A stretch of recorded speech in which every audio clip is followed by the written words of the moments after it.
Shalom, kita bertemu kembali dalam firman Tuhan, kebaktian di rumah-rumah. Tema pada hari ini adalah belajar dari kitab pengkhotbah. Kita berdoa. Terima kasih Tuhan, kami dapat berkumpul kembali di rumah-rumah dan kami dapat beribadah kepada Tuhan. Berikan hati kami hati yang terus rindu akan Tuhan. Tuhan urapi setiap kami dan juga urapi hamba-Mu supaya hamba-Mu mampu menyampaikan isi hati-Mu. Sementara kami mendengar firman Tuhan, biar Tuhan memberkati kami. Dalam nama Yesus, haleluya, amin. Saudara-saudaraku, tema kita adalah belajar dari kitab pengkhotbah. Saudaraku, kita baca dulu pengkhotbah 1 ayat 1 sampai 4. Inilah perkataan pengkhotbah anak Daud, raja di Yerusalem. Kesia-siaan belaka, kata pengkhotbah. Kesia-siaan belaka. Segala sesuatu adalah sia-sia. Apakah gunanya manusia berusaha dengan jerih payah di bawah matahari? Keturunan yang satu pergi, keturunan yang lain datang, tetapi bumi tetap ada. Saudaraku, Salomo pada waktu masih muda, dia menulis kitab Kidung Agung. Salomo pada waktu dia semakin matang, dia menulis kitab Amsal, yaitu penuh nasihat di dalamnya. Penuntun kehidupan. Lalu waktu Salomo dalam akhir hidupnya, menjelang akhir hidupnya, dia menulis kitab pengkhotbah, yaitu perenungan sepanjang kehidupan. Jadi kita belajar untuk merenung sepanjang kehidupan yang ditulis oleh Salomo. Ini hanya beberapa, karena kita hanya dalam satu kali ibadah. Dan hidup adalah anugerah Tuhan. Jadi kita patut bersukacita, patut bersyukur. Selama kita masih diberi kesempatan menjalani kehidupan yang diberi Tuhan ini, maka kita harus bersyukur untuk hidup ini. Waktu Allah menciptakan manusia, Allah membuat perbedaan antara manusia dan hewan, antara manusia dengan makhluk-makhluk hidup yang lain.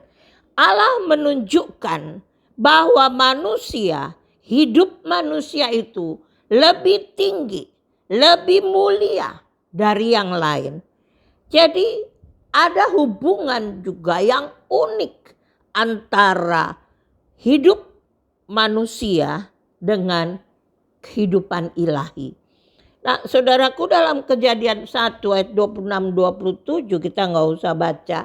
Tuhan berkata bahwa marilah kita membuat manusia itu menurut rupa dan gambar kita.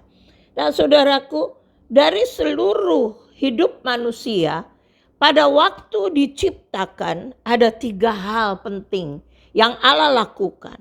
Yang pertama, firman Tuhan di dalam Kejadian berkata bahwa Tuhan Allah membentuk manusia itu dari debu tanah. Saudaraku, kata membentuk itu dalam bahasa Ibrani yasar.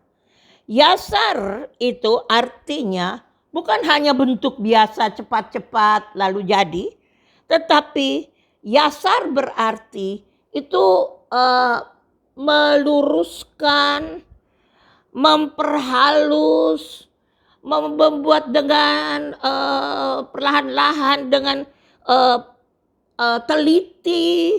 Saudaraku, saudara bayangkan itu arti yasar. Jadi berarti bahwa waktu Allah menciptakan manusia, itu Allah begitu menikmatinya, begitu punya seni yang tinggi dalam penciptaan manusia. Dan kalau kita lihat bahwa sampai saat ini manusia diciptakan tetap oleh Allah. Saudaraku, bayi yang ada dalam kandungan itu ciptaan Allah.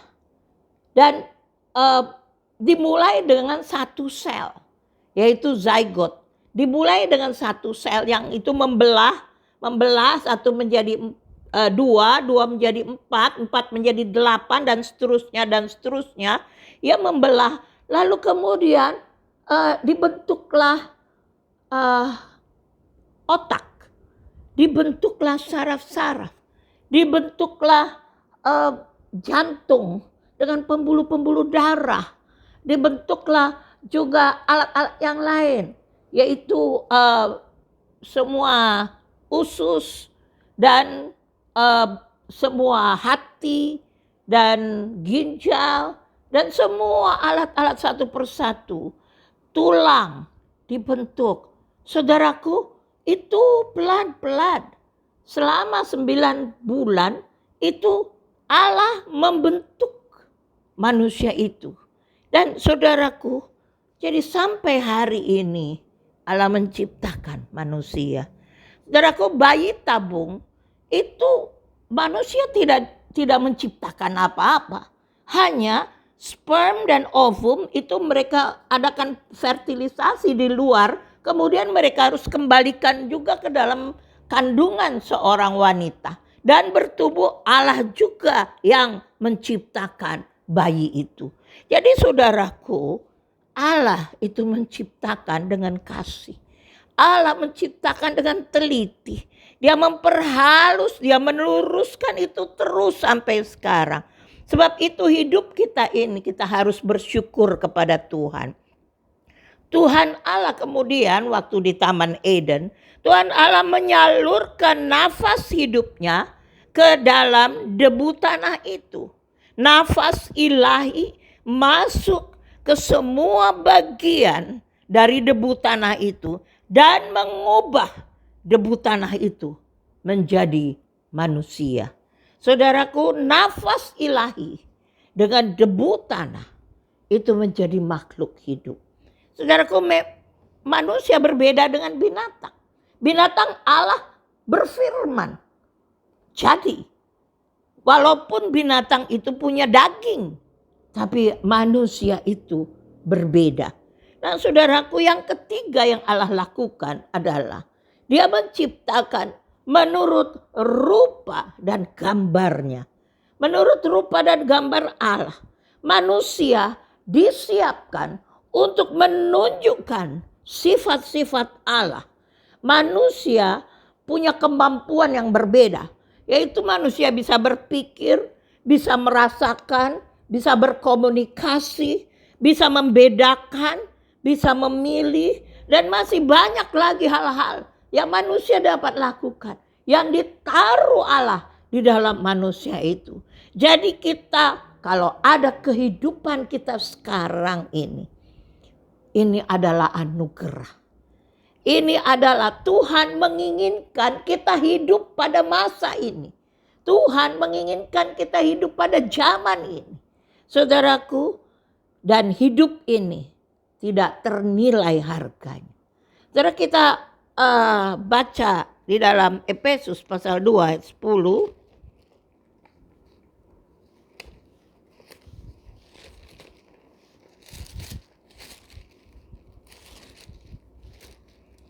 Efesus pasal 2 ayat 10.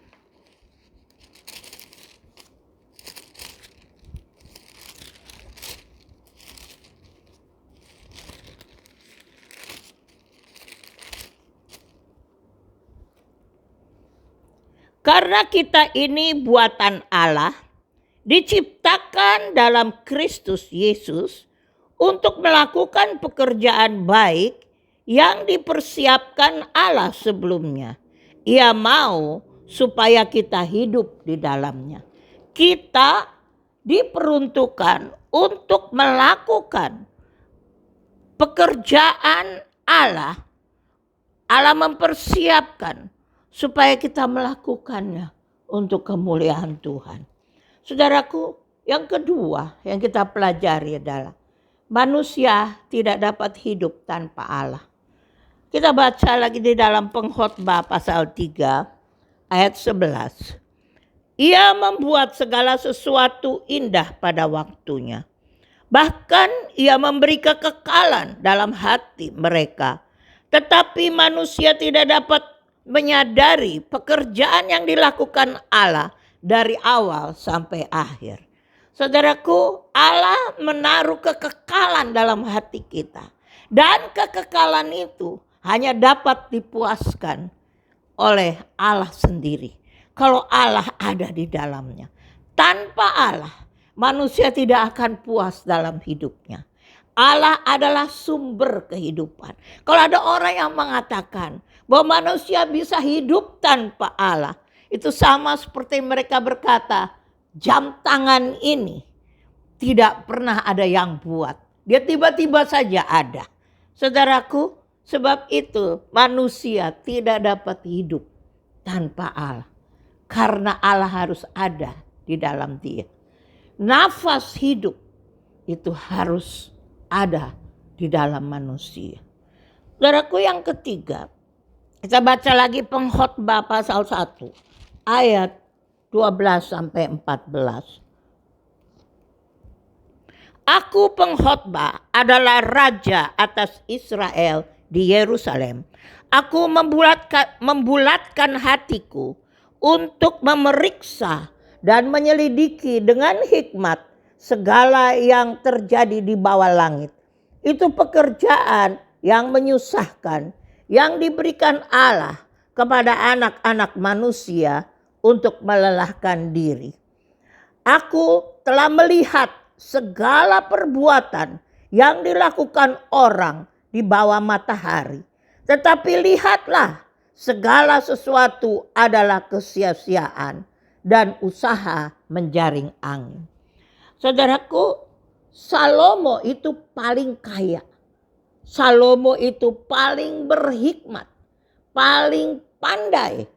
Saudaraku, tetapi dia katakan inti daripada seluruh kitab Pengkhotbah adalah segala sesuatu adalah sia-sia.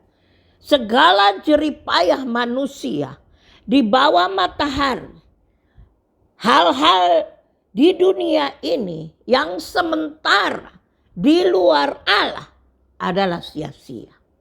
Saudaraku, maksudnya tanpa Tuhan, di luar dari Tuhan, itu sia-sia. Saudaraku, Salomo menyimpulkan pengetahuan yang ada dalam dirinya hanyalah kesia-siaan. Itu bisa dibaca dalam Pengkhotbah 1 ayat 12 sampai 18. Kesenangan, kekayaan hanyalah kesia-siaan. Pengkhotbah 2 ayat 1 sampai 11. Materialisme hanyalah kebodohan. Pengkhotbah 2 ayat 12 sampai 23. Kekayaan itu seperti asap dalam Pengkhotbah 6. Saudaraku, segala jeripaya manusia di bawah matahari di luar Tuhan adalah sia-sia. Di bawah matahari itu diulang terus sampai 30 kali di dalam kitab Pengkhotbah. Nah, segala sesuatu di luar Allah adalah sia-sia. Saudaraku, sebab itu kita tidak dapat hidup tanpa Allah. Jeripayah, bekerja, semua sia-sia tanpa Allah. Saudaraku, kita harus bekerja menurut firman Tuhan bahwa kita harus mencontohi semut. Orang yang tidak mau bekerja, jangan beri dia makan. Mengapa sia-sia? Kita lihat dalam Pengkhotbah 2 dulu, Pengkhotbah 2 ayat 18-19. Aku membenci segala usaha yang kulakukan dengan jeripayah di bawah matahari. Sebab aku harus meninggalkannya kepada orang yang datang sesudah aku. Dan siapakah yang mengetahui apakah orang itu berhikmat atau bodoh. Meskipun demikian, ia akan berkuasa dan atas segala usaha yang kulakukan di bawah matahari dengan jerih payah dan dengan mempergunakan hikmat, ini pun sia-sia. Saudaraku, jadi bekerja kita setengah mati sia-sia di luar Tuhan. Mengapa sia-sia? Karena orang itu memburu hal-hal itu. Mereka bersandar pada apa yang mereka hasilkan. Mereka berharap pada apa yang mereka kumpulkan. Mereka berpikir bahwa ini bisa memelihara hidup mereka sampai hari tua. Mereka berpikir bahwa ini akan menjamin keturunan mereka. Saudaraku, dia bersandar kepada apa yang sementara ini. Dan kemudian nanti dia juga tinggalkan. Saudaraku, kehidupan di luar Tuhan sia-sia. Sebab itu kita banyak mendengar firman Tuhan. Allah memelihara kita. Allah memperhatikan hidup kita. Saudaraku, apa artinya Allah memelihara?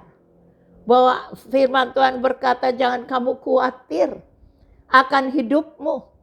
Jangan khawatir apa yang akan kamu makan, minum, pakai. Karena Bapamu yang di surga tahu apa yang kamu perlukan.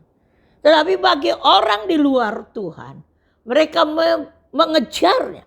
Dan itu adalah sia-sia. Saudaraku, yang keempat, kita harus membangun hubungan yang akrab dengan Allah. Kita harus membangun hubungan yang akrab dengan Yesus. Saudaraku, itu adalah tujuan semula penciptaan manusia. Bagi yang sudah terima Yesus, ada nafas ilahi di dalam hidupnya. Jangan biarkan padam. Jika ada yang sia-sia, ada yang tidak sia-sia. Jika ada yang tidak kekal, ada yang kekal. Saudaraku, sebab itu kita harus cari yang kekal. Kita harus cari yang tidak sia-sia itu. Saudaraku, kalau kita lihat, Yesus berkata dalam Yohanes 15 ayat 5, bahwa di luar aku, kamu tidak dapat berbuat apa-apa. Kita membutuhkan Tuhan. Bangunlah kehidupan yang akrab dengan Tuhan. Saudaraku, yang terakhir, nasihat terakhir daripada pengkhotbah ini. Pengkhotbah 12. Pengkhotbah 12 mulai ayat 1. Ingatlah akan penciptamu pada masa mudamu, sebelum tiba hari-hari yang malang dan mendekat tahun-tahun yang kau katakan, tidak ada kesenangan bagiku di dalamnya. Saudaraku, ingat akan penciptamu. Kita kembali, kita membutuhkan Tuhan. Kita ingat bahwa Allah menciptakan kita pada waktu kita di dalam kandungan ibu kita. Allah menciptakan dengan cinta. Allah menciptakan itu dengan seni. Kita semua diciptakan khusus, spesial bagi Allah. Dan Allah menciptakan kita lengkap. Allah memberikan kita semua tubuh ini mempunyai anggota-anggota tubuh yang lengkap. Saudaraku, lalu kita harus kembali kepada Dia. Kembali menjalin hubungan yang akrab dengan Dia. Yang kedua, kita langsung lihat ayat 6 dan 7. Sebelum rantai perak diputuskan, pelita emas dipecahkan, sebelum tempayan dihancurkan dekat mata air, dan roda timba dirusakkan di atas sumur, dan debu kembali menjadi tanah seperti semula, dan roh kembali kepada Allah yang mengaruniakannya. Saudaraku, artinya kalau perak sudah rantai perak dihancurkan, nggak bisa dipakai lagi. Kalau yang lain semua itu hancur, pelita emas pecah, nggak bisa dipakai lagi. Tempayan hancur, roda timba itu dirusakkan, nggak bisa dipakai lagi. Artinya manusia dari debu kembali kepada debu. Waktu kita habis untuk kita hidup di dunia ini. Kita kembali kepada tanah. Roh kita kembali kepada Allah yang mengaruniakannya. Saudaraku, berarti kita harus ingat waktu. Selama waktu yang diberi Tuhan ini, kita harus menghargai. Dan ini adalah anugerah. Kita mengucap syukur kepada Tuhan untuk hidup kita ini. Yang kita lihat lagi ayat 13 dan 14. Akhir kata dari segala yang didengar ialah, takutlah akan Allah dan berpeganglah pada perintah-perintahnya. Karena ini adalah kewajiban setiap orang. Karena Allah akan membawa setiap perbuatan ke pengadilan yang berlaku atas segala sesuatu yang tersembunyi. Entah itu baik, entah itu jahat. Saudaraku, artinya adalah bahwa ada pengadilan Allah. Allah membawa setiap perbuatan kita itu ke pengadilan. Dan walaupun ada hal-hal perbuatan yang tersembunyi, Allah akan bawa ke pengadilan, baik atau jahat. Saudaraku, kita belajar dari seorang yang paling berhikmat, orang yang paling kaya. Dia lihat kehidupannya, pada akhirnya hanya satu, bahwa kita harus menjalin hubungan yang akrab dengan Tuhan. Amin. Mari kita mau masuk ke dalam perjamuan kudus. Saudara-saudara siapkan roti dan anggur.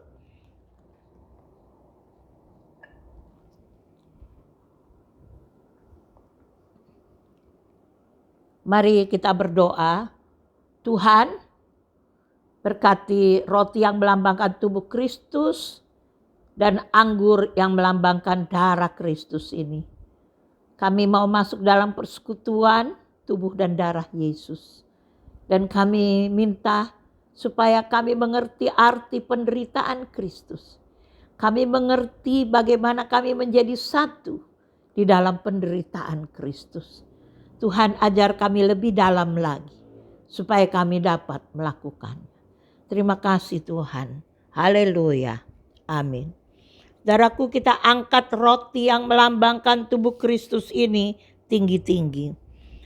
Sebab apa yang telah kuteruskan kepadamu telah aku terima dari Tuhan, yaitu bahwa Tuhan Yesus pada malam waktu ia diserahkan mengambil roti, dan sesudah itu ia mengucap syukur atasnya. Ia memecah-mecahkannya dan berkata, inilah tubuhku yang diserahkan bagi kamu. Perbuatlah ini menjadi peringatan akan aku. Bukankah roti yang kita pecah-pecahkan adalah persekutuan dengan tubuh Kristus? Amin. Kita makan bersama dalam nama Yesus. Kita angkat cawan ini tinggi-tinggi. Demikian juga ia mengambil cawan sesudah makan. Lalu berkata, cawan ini adalah perjanjian baru yang dimeteraikan oleh darahku. Perbuatlah ini setiap kali kamu meminumnya, menjadi peringatan akan aku. Bukankah cawan pengucapan syukur yang atasnya kita ucapkan syukur adalah persekutuan dengan darah Kristus? Amin. Kita minum bersama dalam nama Yesus. Mari kita berdoa. Terima kasih Tuhan. Kami berdoa supaya kami dapat belajar dalam kehidupan kami ini dari pengkhotbah, kitab pengkhotbah. Tuhan, ajarlah kami untuk melihat betapa berharganya hidup kami ini. Kalau Engkau Tuhan menghargai hidup kami, biarlah kami belajar untuk menghargai hidup kami ini. Kalau Engkau menghargai setiap anggota tubuh kami, karena Engkau yang menciptakan dengan seni yang tinggi, biarlah kami juga menghargai anggota-anggota tubuh kami. Tuhan, ajar kami untuk mengisi kekekalan itu di dalam hidup ini dengan-Mu Tuhan. Ajar kami untuk menyerahkan seluruh hidup kami kepada Tuhan. Untuk tahun ini, tahun yang baru, kami rindu untuk seluruh kehidupan kami berubah. Kami akan sungguh-sungguh untuk mencari Engkau Tuhan. Duduk di kaki Tuhan. Dan ada persekutuan yang indah dengan Tuhan. Supaya hidup kami ini tidak sia-sia. Terima kasih Tuhan. Ajar kami terus Roh Kudus. Kami juga berdoa untuk seluruh jemaat. Supaya Tuhan memberkati. Kami berdoa untuk penanganan dari COVID-19. Tuhan kami serahkan dalam tangan Tuhan. Terima kasih Tuhan. Haleluya. Amin. Saudara yang dikasihi Tuhan, arahkanlah hatimu kepada Tuhan dan terimalah berkat Tuhan. Tuhan memberkati engkau dan melindungi engkau. Tuhan menaungi engkau dengan wajahnya dan menyinari engkau dengan wajahnya dan memberi engkau damai sejahtera. Tuhan menghadapkan wajahnya kepadamu dan memberi engkau kasih karunia. Diberkatilah engkau pada waktu masuk rumahmu dan diberkatilah waktu keluar rumahmu. Tuhan akan membuka bagimu perbendaharaan yang melimpah dan memberkati segala pekerjaanmu. Tuhan akan mengangkat engkau menjadi kepala dan bukan menjadi ekor. Engkau akan tetap naik dan bukan turun. Apabila kau mendengarkan perintah Tuhan dan melakukannya dengan setia. Anugerah dan sejahtera dari Tuhan Yesus Kristus, kasih Allah Bapa dan persekutuan dengan Roh Kudus menyertai saudara-saudara sekalian. Mulai saat ini sampai selama-lamanya. Amin.